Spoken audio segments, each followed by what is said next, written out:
This is a Transportation TV News update. I'm Tony Dorsey reporting. President Barack Obama signed legislation Thursday, October 1st, that will fund government programs through the rest of the month. The Senate approved the stopgap appropriations bill on Wednesday, the last day of the fiscal year, 62-38. The legislation contains a continuing resolution, or CR, extending authority for federal transportation programs.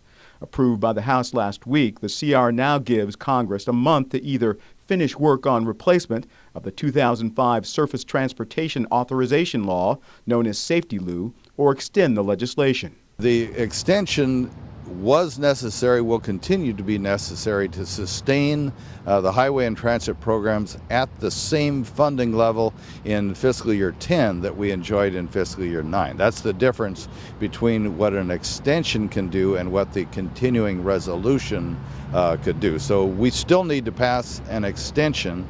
The question is, how soon can the House and the Senate reach agreement? The CR funds most government programs at fiscal 2009 levels. But in an interview on Capitol Hill, Mr. Horsley told Transportation TV because the law did not repeal an $8.7 billion rescission of Highway Contract Authority, which took effect Wednesday, state transportation departments will have about $1 billion less funding available to them from the U.S. DOT in October. And Mr. Horsley says if Congress doesn't repeal the rescission by February, states stand to lose billions more. Federal Highway is now implementing the $8.7 billion rescission. So they're cutting back $8.7 billion in contract authority to states all over the country. That's going to translate into the elimination or delay of hundreds of projects in every part of the country by states because of the rescission. The consequence of the $8.7 billion rescission could be as much as 90,000 jobs lost just at the same time that we're trying to offset that with hundreds of thousands of jobs created through the economic recovery work. In other news, Transportation Secretary Ray LaHood kicked off a historic Washington, D.C. summit to tackle the dangers of text messaging and other distractions behind the wheel. Secretary LaHood pledged to take action at the federal level to combat what he called a menace to society.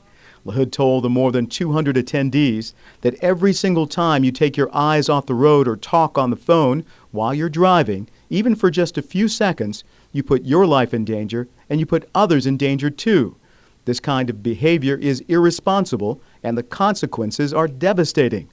As part of the two-day event, Ford Motor Company hosted a Driving Skills for Life demonstration for high school students at RFK Stadium.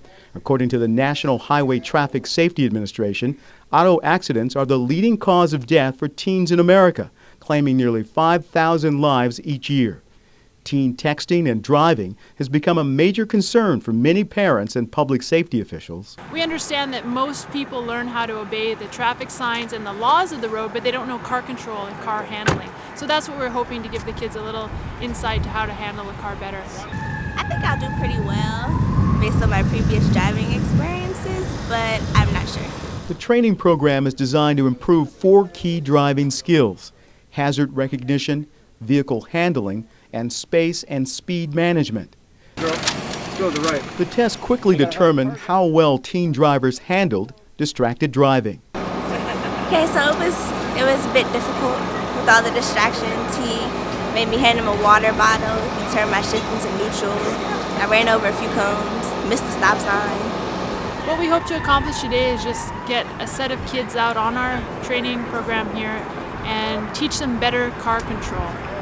New research from the National Highway Traffic Safety Administration shows that nearly 6,000 people died in vehicle crashes involving a distracted or inattentive driver in 2008. Also in the news, a new study offers solutions to the growing shortage of professional engineers and planners in the U.S. The report, Paving the Way, Recruiting Students into Transportation Careers, was conducted by the Mineta Transportation Institute. Nearly 2,000 civil engineering undergraduates and more than 800 planning master students were questioned about the factors that led them to specialize in transportation. The report recommends that the industry broaden the students' view of the transportation profession, develop course modules that highlight the interdisciplinary nature of transportation planning, improve student outreach and awareness of scholarship programs and research assistantships, and do a better job of recruiting more women into the profession. That's the Transportation News Update. I'm Tony Dorsey reporting.